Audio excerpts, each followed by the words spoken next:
રાજકોટ જિલ્લા ઉપલેટા નગરપાલિકાની ચૂંટણીને લઈ જિલ્લા ચૂંટણી અધિકારી અને નાયબ જિલ્લા વિકાસ અધિકારી પ્રિયાંક કુમાર ગળચર દ્વારા પ્રેસ કોન્ફરન્સ યોજાઈ। રાજકોટ જિલ્લાની ઉપલેટા નગરપાલિકાની ચૂંટણીને લઈ ચૂંટણી અધિકારી અને નાયબ જિલ્લા વિકાસ અધિકારી પ્રિયાંક કુમાર ગળચર દ્વારા યોજાઈ પ્રેસ કોન્ફરન્સ। ઉપલેટા નગરપાલિકાની સામાન્ય ચૂંટણીમાં કુલ 8 વોર્ડ પરથી 87 ઉમેદવારો ઉતર્યા મેદાનમાં। ઉપલેટા નગરપાલિકાની ચૂંટણીમાં કુલ 11 જેટલા બિલ્ડિંગોમાં 49 મતદાન મથકમાં મતદાન થશે। ચૂંટણીની અંદર કુલ 30 જેટલા મતદાન મથકો સંવેદનશીલ મતદાન હોવાનું જણાવવામાં આવ્યું છે। 22,198 મહિલા તેમજ 23,018 પુરુષો સહિત કુલ 45,217 મતદારો ઉપલેટા નગરપાલિકામાં નોંધાયા છે। ચૂંટણીમાં કુલ 87 જેટલા ઉમેદવારોની ચૂંટણી અંગે મતદાન થશે, જેમાં 5 જેટલા અધિકારીઓ મોનિટરિંગ કરશે।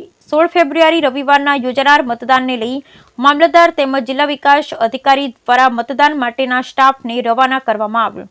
નગરપાલિકાની યોજાનાર ચૂંટણીને લઈ ચૂંટણી અધિકારી દ્વારા મતદાન મથક બૂથ પર મોબાઈલ લઈ જવા પર પ્રતિબંધ હોવાની તમામ મતદારોને અપીલ કરાઈ। બ્યુરો રિપોર્ટ વિપુલ ધામેચા, ઉપલેટા।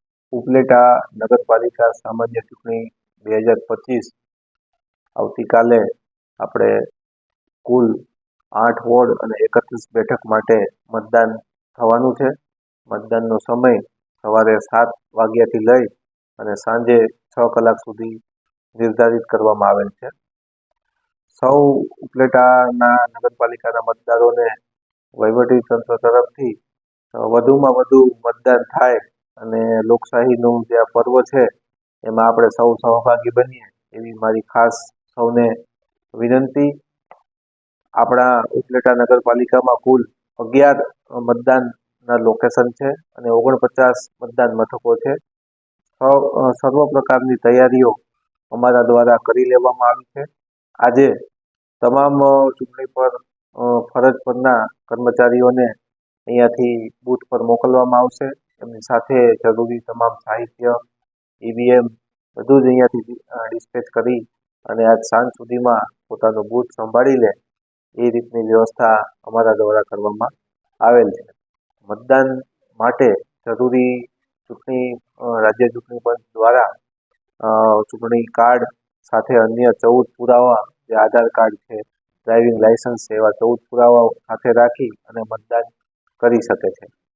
મતદાન દરમિયાન અહીંયા મામલતદાર કચેરીમાં એક કંટ્રોલ રૂમ પણ ઊભો કરવામાં આવેલ છે, તેમાં વર્ગ 2ના સબ રજિસ્ટ્રાર અને પણ અહીંયા નિમણૂક આપી અને વ્યવસ્થા કરવામાં આવી। ખાસ મોબાઈલ પ્રતિબંધ માટે રાજ્ય ચૂંટણી આયોગ દ્વારા દર વર્ષે જે મોબાઈલ છે એ મતદાન મથકમાં લઈ જવાની મનાઈ છે। એટલે સૌ મતદાર ને મારી નમ્ર વિનંતી કે મોબાઈલનો ઉપયોગ આપણે મતદાન મથકમાં કરવાનો નથી અને મોબાઈલ શક્ય હોય તો આપણે ઘરે મૂકી અને આવીએ જેથી કોઈ અગવડતા ન પડે। અને અમારા દ્વારા દરેક મતદાન મથક પર પોલિંગ ગાઈડ પણ મૂકવામાં આવેલ છે, જે પોતાનું મતદાન મથક કોમ્પ્યુટર કે લેપટોપ દ્વારા સર્ચ કરી અને દરેક મતદારને ગાઈડ કરશે કે આપનું મતદાન મથક અહીંયા છે, આપનો ક્રમ આ છે।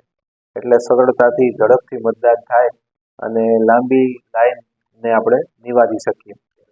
મતદારો માટે પાણીની વ્યવસ્થા, જરૂરી એએમએફ એસ્યોર્ડ મિનિમમ ફેસિલિટી દરેક બૂથ પર રાખવામાં આવી છે।